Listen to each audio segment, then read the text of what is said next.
Bonjour à tous. Je regrette de ne pas pouvoir être parmi vous à Giverny.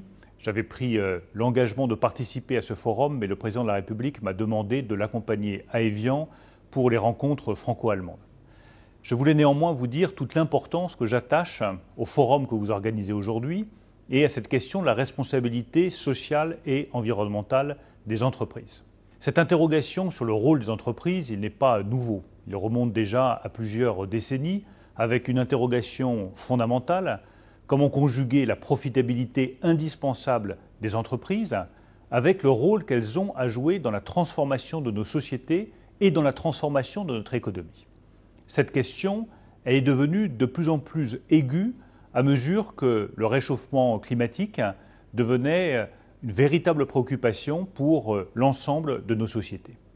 Lorsque nous avons examiné le projet de loi sur la croissance et la transformation des entreprises, nous nous sommes longuement posé la question avec le Premier ministre, avec le Président de la République, de la meilleure manière de reconnaître ce rôle des entreprises dans la transformation de la société et dans la transformation de nos économies.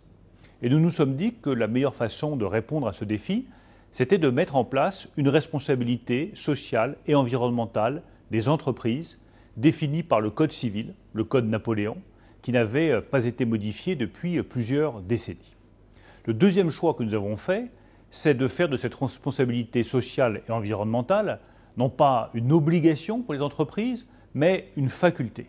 Et je crois profondément à ce caractère incitatif de la RSE. Je ne crois pas aux nouvelles obligations pour les entreprises. Je pense que dans ce domaine, c'est l'incitation, c'est le cadre législatif que nous avons défini avec la loi Pacte qui est l'outil le plus approprié. Je voudrais maintenant en appeler à toutes les entreprises qui participent à ce forum.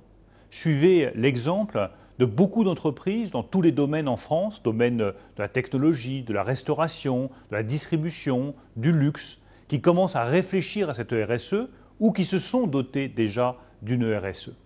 D'abord parce que c'est votre intérêt. C'est l'intérêt des entreprises.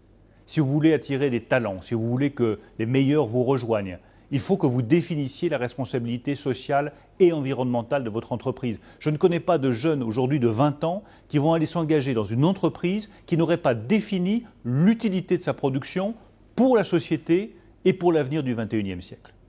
Ensuite, parce que je pense que c'est votre rôle. On ne peut pas, d'un côté, reconnaître que les entreprises ont toujours plus un rôle croissant dans la transformation de la société, de nos moyens de communication, de nos moyens de transport, de la manière dont nous nous nourrissons, dont nous nous logeons, sans que ces entreprises, en même temps, réfléchissent à leur utilité sociale, à l'impact social et environnemental de leur activité. Enfin, je crois que cette RSE s'inscrit dans le cadre d'une interrogation profonde sur ce qu'est le capitalisme et sur ce qu'il doit devenir. Vous connaissez ma conviction sur le sujet.